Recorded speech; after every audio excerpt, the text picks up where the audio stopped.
आप सबने देखा कि एक के बाद एक ईडी ने सम्मन भेजा अरविंद केजरीवाल जी को पेशी के लिए।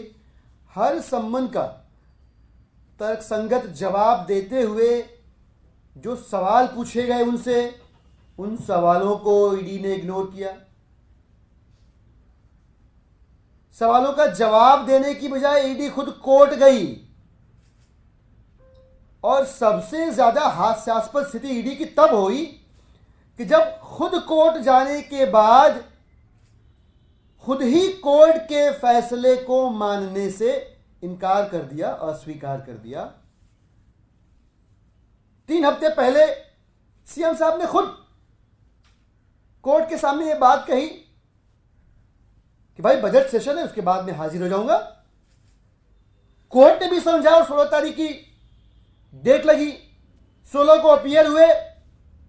और आज पूरी दुनिया जानती है, पूरा देश जानता है कि ईडी की जो नापाक हरकतें थी सबके ऊपर, सारे सवालों के ऊपर, हर जुबान के ऊपर माननीय न्यायालय ने बेल देकर उस मामले में ताला लगा दिया।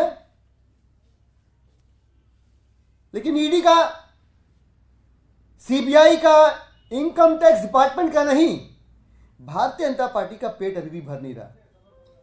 आप सबने एक शेर सुना होगा कि किसी को मेरे बारे में पता कुछ भी नहीं है, इल्जाम हजारों हैं, खता कुछ भी नहीं है। बिल्कुल यही अरविंद केजरीवाल जी के साथ किया जा रहा है।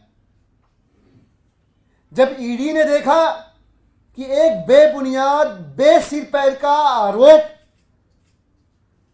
मनगढ़ंत आरोप रचकर जब अरविंद जी को गिरफ्तार करने की कोशिश की तो सच्चे का बोलबाला हुआ, भारतीय जनता पार्टी का मुंह काला हुआ, अरविंद जी को बेल मिल गई।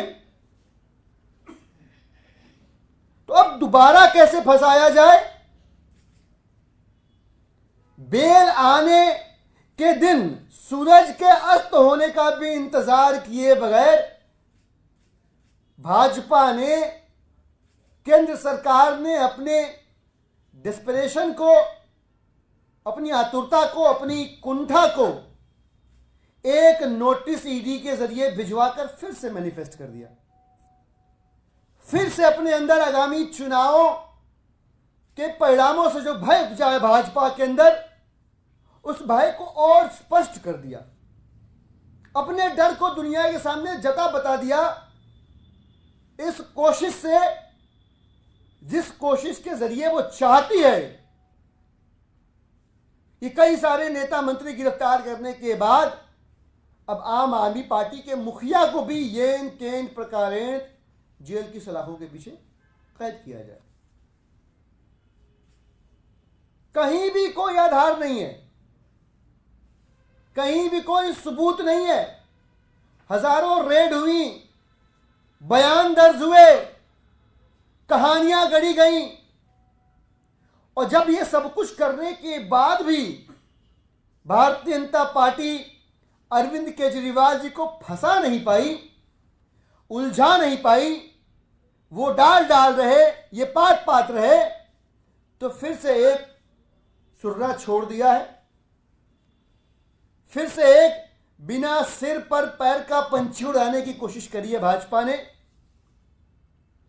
हम भारतीय जनता पार्टी से कहना चाहते हैं कि ये जो फिल्मी माहौल आपने देश में बना रखा है, ये जो आपने अपने राजनीतिक अहंकार की भट्टी में सेंट्रल एजेंसीज की इज्जत को झोंक रखा है, ये जो आपने स्टार कैंपेनर ईडी, सीबीआई और आईटी डिपार्टमेंट के रूप में लोकसभा चुनाव 2024 में उतार रखे हैं, ये सिर्फ और सिर्फ आपके भय को जग जाहिर कर रहे हैं। और हम आपको बताना चाहते हैं कि ईडी हो, सीबीआई हो, इनकम टैक्स डिपार्टमेंट हो, आम आदमी पार्टी के नेता, विधायक, मंत्री या देश के सबसे लोकप्रिय मुख्यमंत्री, जिन्हें सपने में देख के आप भय के मारे आंखें खोल देते हैं, हम में से कोई आपकी गिदड़ भभकियों से, इन तौर तरीकों से, ये जो सुपारी देकर आप एक्शन करवाना चाहते हैं, इनसे हम डरने वाले नहीं हैं, घबराने वाले नहीं हैं। सच के साथ थे, हैं और रहेंगे। भारतीय जनता पार्टी जितनी जल्दी ये बात समझ जाए, उतनी जल्दी अपनी भी बची कुची साख बचा पाएंगे और इन केंद्रीय एजेंसियों की इज्जत को भी, जो मिट्टी में मिला चुके हैं, पाताल में जाने से रोक पाएंगे। खबरों से खबरदार रहने के लिए चैनल को सब्सक्राइब करें और प्रेस करें बेल आइकन।